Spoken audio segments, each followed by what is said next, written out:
अस्सलाम वालेकुम। मैं अमजदुल्ला ख़ान, स्पोक्समैन एमबीटी। जैसा कि आप लोग जानते हैं कि सरूनगर जो राचाकोंडा कमिश्नरेट का सरूनगर पुलिस स्टेशन लिमिट्स में एक वाक़या पेश आया था और जो पूरा हैदराबाद में एक मौज़ूआ बना हुआ है। ये एक्चुअल इशू ये है कि 5 तारीख़ के दिन, 5 अगस्त के दिन मोहम्मद इमरान नामी एक 21 साला नौजवान लड़का जो है सरूनगर भगत सिंह नगर फ़ेज़ 2 का रहने वाला लड़का, जो एक बैगों की दुकान में काम करता था, उसके ही एक दोस्त जिसका नाम है Laxman Singh alias Sonu. Actually issue ये था कि ये लड़का एक गाड़ी लिया था नहीं, और वो गाड़ी जो है ये लक्ष्मण सिंह उर्फ सोनू और कोई उसके दोस्त साहब गाड़ी ले जाकर एक्सीडेंट कर दिए थे। तो वो गाड़ी बनाने के ऊपर दोनों में कुछ बहस तकरार हुई और 5 तारीख़ के दिन लक्ष्मण सिंह उर्फ सोनू मोहम्मद इमरान को फ़ोन करके बुलाता है। और ये जाने के बाद में वहाँ पर तकरीबन रात में 10:30-11 बजे तक जब लड़का घर को नहीं आता है तो उसके भाई फ़ोन करके पूछते हैं कहाँ पर है। तो वो लड़का ये बोलता है कि मैं लक्ष्मण सिंह उर्फ सोनू के साथ हूँ और ये गाड़ी के पैसे देने के लिए मुझे बुलाया है, मैं अभी कुछ ही देर में आऊँगा। और देर रात गए नहीं आता, दूसरे दिन भी नहीं आता, सारे जगहों पर ढूंढते हैं। उनके भाई और उनके मामू, ये उनके मामू है, ये उनके भाई है, आमिर इनका नाम है और हमारे फ़ेरोज़ ये भाई का नाम है। तो ये लोग पूरा ढूंढते हैं। 7 तारीख़ के दिन ये लोग सरूनगर पुलिस स्टेशन जाकर 7 तारीख़ के दिन ये लोग जो है मिसिंग कंप्लेंट देते हैं। यानी 7 के दिन भी पुलिस वाले इनको कुछ नहीं बोलते। 8, 9, 10, 11, 12, 13, 14 तारीख़ के दिन आंध्रा ज्योति अखबार में एक न्यूज़ आती है कि मोहम्मद इमरान को उसी के दोस्त अहबाब लक्ष्मण सिंह उर्फ सोनू और 5 अफराद मिलके इसको काट देते हैं, 6 टुकड़े कर देते हैं इसके, और इसकी बॉडी पूरी जलाकर मूसा नदी में फेंक देते हैं। तो 14 तारीख़ के दिन अखबार पढ़ के मेरे को शाम में 14 के दिन रात में मेरे मकान पर आए थे। मैं 14 के दिन रात में भगत सिंह नगर जाकर इनकी वालिदा से मिला और पूरे अफराद ख़ानदान से मिला, क्योंकि रात देर हो गई थी। पुलिस स्टेशन में जो है कोई ऑफिसर्स नहीं थे। 15 के दिन हम झंडे चढ़ाने के बाद में 2 बजे पुलिस स्टेशन गए। 15 तारीख़ के दिन 2 बजे पहली मर्तबा पुलिस वाले अनऑफिशियली ये बोलते हैं कि मोहम्मद इमरान का मर्डर हुआ, उसकी बॉडी को काट दिया गया, उसको जला दिया गया और उसकी राख को जो है मूसा नदी में फेंक दिया गया। तो मेरा पहला सवाल था कि भाई हड्डियां नहीं जलती, उसकी हड्डियां कहाँ हैं, आप हमारे को दीजिए। और मैं सरूनगर पुलिस इंस्पेक्टर से, एसीपी एलबी नगर से और डीसीपी एलबी नगर से हम सवाल किए कि छोटे मोटे चेन स्नैचर्स को अगर पुलिस वाले पकड़ते तो वहाँ के ज़ोन के जो कमिश्नर होते हैं, चाहे वो हैदराबाद पुलिस कमिश्नर रहने दीजिए, राचाकोंडा पुलिस कमिश्नर रहने दीजिए, साइबराबाद पुलिस कमिश्नर रहने दीजिए, या कोई डिस्ट्रिक्ट का एसपी रहने दीजिए, छोटी मोटे चोरियों में चोर को गिरफ्तार करे, चेन स्नैचरों को करे, एक बड़ी प्रेस कॉन्फ्रेंस करते, मुलजिमों को लाके प्रेस के सामने पेश करते। यहाँ पर victim was a Muslim, victim एक मुसलमान है और क़त्ल करने वाले गैर मुस्लिम है, एक सरदार जी है और 5 गैर मुस्लिम है, यानी हिंदू लोग हैं। तो पुलिस का यहाँ पर कहीं ना कहीं तासुब बरापना हमको देखने में मिला। क्या तासुब बरापना देखने में मिला कि क़ातिलों को जब गिरफ़्तार किए, यानी 6 क़ातिल थे, 5 को गिरफ़्तार किए बग़ैर किसी मीडिया के पेश करे के, घर वालों को नहीं बोल के ये लेके जाके इनको अदालती तहवील में दे दिए।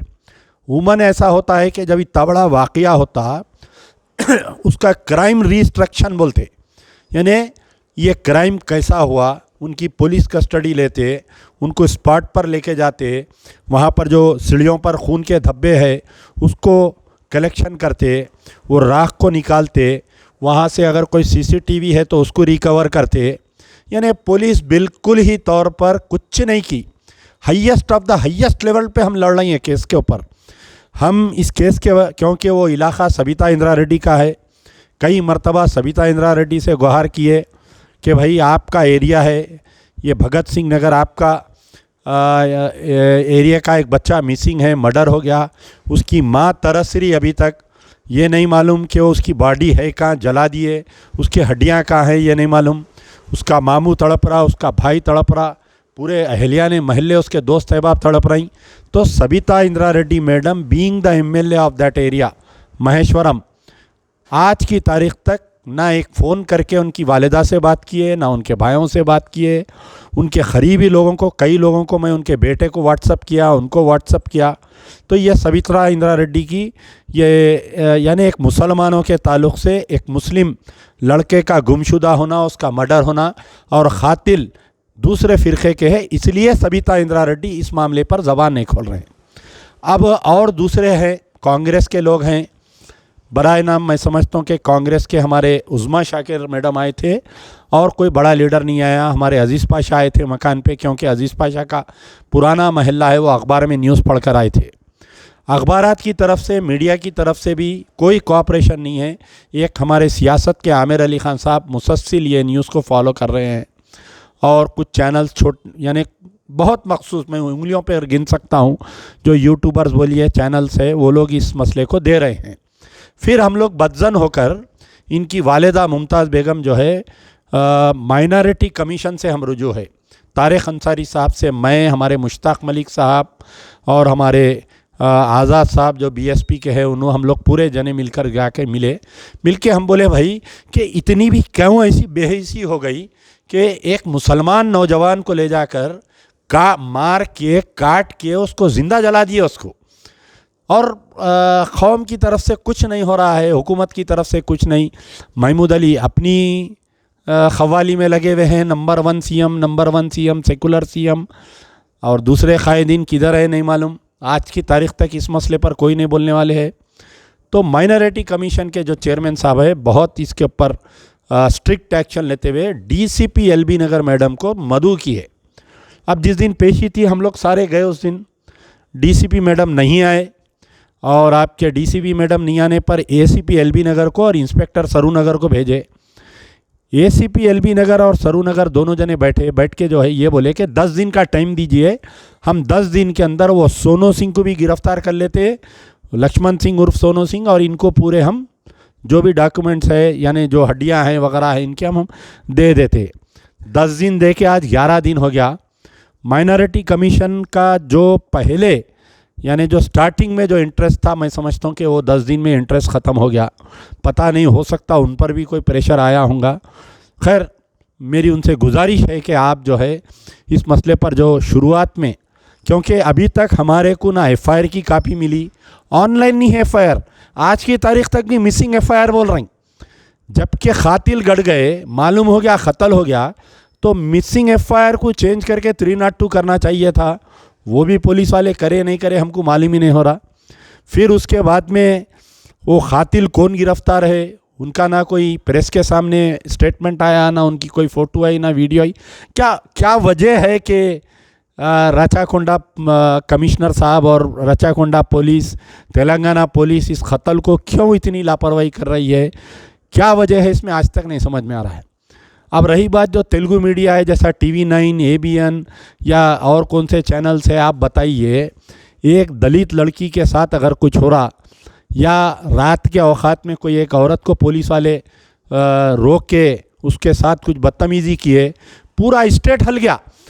3 दिन तक वो एलबी नगर पुलिस स्टेशन के ऊपर धरने होते रहे।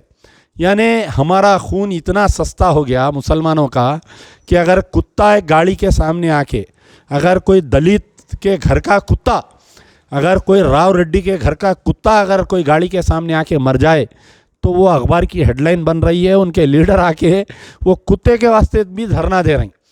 हमारा ये हाल है कि हमारे बच्चे को लेकर जाके उसको काट के उसको ज़िंदा जला दिए, मार दिए, तो कोई हमारा पुरसाने हाल नहीं है और हम बगला बजाते फिर रही। नंबर 1 सीएम, तरक्की आ गई, हमारे मुसलमानों के वास्ते लोना आ जा रही, घरा आ जा रही, फिर से दोबारा टीआरएस को वोट दे दो। हमारे पूरे निकल गए उलमा, मशाइखीन, पूरे हमारे सियासी लीडर केसीआर के कपड़े धोने के वास्ते। जबकि हकीकत ये है कि ये एक वाक़या नहीं है, ऐसे कितने वाक़यात आप जो पिछले 6 महीने में देखिए, कितने वाक़यात ऐसे पेश आ रही। चाहे वो जगतियाल की बच्ची का वाक़या देखिए, जिसको बस में से उतार के एक एसआई मारा, उसकी बीवी के साथ वो बच्ची को और उनके माँ के ऊपर केसेस बुक कर दिए, बच्चों पे केसेस बुक कर दिए। आप नरसाराव पेट का वाक़या देखिए, वैसे ही है। आप जो है खदीर का कत्ल देखिए, चीफ मिनिस्टर साहब जो है मेदक गए थे। ये मैनापल्ली हनुमंतराव की गड़बड़ हुई, बेटे को मैं आज़ाद उम्मीदवार लड़ाता हूँ बोलते चीफ मिनिस्टर साहब मेदक गए। वहाँ की जो सुनीता रेड्डी जो एमएलए है, उसको ये बोल रही कि ये मेरी बेटी है, माँ बिड्डा उन्नति दी, इसको जिताना तुम्हारी जिम्मेदारी है। तो केसीआर साहब, अगर सुनीता रेड्डी एमएलए आपकी बेटी है तो वो जो खदीर मर गया, क्या आपका बेटा नहीं है क्या? बताइए। हम तो समझ रहे हैं आप सेकुलर है, 2 आँख है आपके, एक हिंदू है एक मुसलमान है, लेकिन आप जो है सुनीता रेड्डी को जिताने के वास्ते आप जाके अपील कर रहे हैं। वही खदीर जो कस्टोडियल डेथ हो गया, आज की तारीख तक मेदक पुलिस के ऊपर जो है 302 केस नहीं बुक हुआ और हमारे लीडर नाच रही, सेकुलर सीएम, फलाना सीएम, बगला बजा रही। हमारे पूरे लीडर ना खदीर को याद रख रही, ना मोहम्मद इमरान को याद रख रही, ना वो जगतियाल का वाक़या याद रख रही, ना आपके नरसाराव पेट में जो सिलेंडर के मसले पे जो गड़बड़ हुई, लात मारे वो बच्ची का पेट गिर गया, एक प्रेग्नेंट वुमन का पेट गिर गया, उसको याद नहीं रख रही। बस खाली यही है कि केसीआर को दोबारा कैसा जिताना। तो आज अब ये लोग आए आके एक नई स्टोरी सुना रहे हैं। ये लोग बोल रहे हैं कि भाई एक तो वो लक्ष्मण सिंह को गिरफ्तार कर लिए और उसको भी कोर्ट में पेश कर दिए, कम से कम उसको तो मीडिया के सामने पेश करना था उस जलील को। अब और एक का ये बात बोल रहे हैं कि सरूनगर से केस ट्रांसफ़र करके चैतन्यापुरी को दे दिए। यानी वाक़या होने के वो 5 अगस्त जाके अब 5 सितंबर होने को आ जा रहा है। 2-3 दिन गए तो 5 सितंबर हो जाता। हमारी स्कॉटलैंड पुलिस, हमारी न्यूयॉर्क से बड़ी अच्छी पुलिस हमारी तेलंगाना की, एक कत्ल के मामले को जो हल नहीं कर सक रही, बोले तो कैसी बात बताइए आप। मैं डीएस चौहान साहब से बड़ी उम्मीद है। हमारे कमिश्नर जो राचाकोंडा है, हमारे पुराने एडिशनल कमिश्नर थे बेचारे, यहाँ पर बड़े अच्छे सेकुलर इंसान हैं, लेकिन इस केस में क्यों ऐसी लापरवाही हो रही। डीसीपी मैडम लेडी ऑफिसर है, अरे आपके पेट में भी औलाद है, आपको भी भाई है। क्या ये मोहम्मद इमरान आपका भाई अगर होता, उसको ले जाके अगर कोई कत्ल कर देते तो आप बताओ क्या आप खामोश बैठते? तो हमारी तो उम्मीद है इंशाल्लाह। देखिए, हम अभी भी कोशिश कर रहे हैं कि इस मसले को, इस कातिल को फास्ट ट्रैक कोर्ट पर डाल के 1 साल के अंदर हम इन तमाम 6 के 6 को हम सूली की सज़ा दिलाना चाह रहे हैं, ताकि ये केस मिसाल बन जाए। जब देखिए, मैं बारहा बोल रहा हूँ कि जिस तरीके से कोई दलित को, SC ST को मारे तो एट्रोसिटीज़ एक्ट लगता, यानी SC ST एट्रोसिटीज़ एक्ट लगता। माइनॉरिटीज़ के लिए भी माइनॉरिटीज़ एट्रोसिटीज़ एक्ट लाना चाहिए हुकूमत को। अगर कोई मुसलमान को मार रहा तो उसके ऊपर SC ST एक्ट के मुताबिक वो एक्ट लगाना चाहिए, उसको PD एक्ट लगाना चाहिए। इन्हें कमी मेजावा मुलजिम है ये लक्ष्मण सिंह, इसके ऊपर कितने की केसेस है, चोरी के, मर्डर के, डकैती के केसेस है, उस पर PD एक्ट नहीं डाले। तो बहरहाल हमारा बोलने का मतलब है कि हम इंसाफ की उम्मीद चाहते हैं। और आप लोग कुछ बात करना चाहते हैं, बोलिए। आप बोलो बोलो बोलो। ये लोग तो बहुत आजुर्दा है। देखिए, रात के तकरीबन अब 2 बज रहे हैं, शायद मैं समझता हूँ रात के 2 बजे ये लोग आकर यहाँ पर हमारे कह रहे हैं। इंशाल्लाह माइनॉरिटी कमीशन से भी उम्मीद है, कल हो सकता मैं हमारे भाई मुजफ्फरुल्लाह खान एडवोकेट से भी कल दिन में बात करेंगे। हम अगर इस मामले में हुआ तो हम हाई कोर्ट भी जाएंगे। हम ना थकने वाले हैं, और ये जब तक मुलजिमों को कैफर किरदार पर तक नहीं पहुँचाएंगे, ये लक्ष्मण सिंह उर्फ सोनू सिंह और ये 5 अफराद को या तो इनको उम्र कैद या तो इनको फांसी की सज़ा हम नहीं दिलाएंगे तो हम खामोश बैठने वाले नहीं हैं। अल्लाह से उम्मीद है कि अल्लाह ताला हमें हिम्मत दे, हमें जुस्तजू दे और हमें ये मुसलसल कार्रवाई करने की हमें सलाहियत दे। यार जिंदा सोबत बाकी।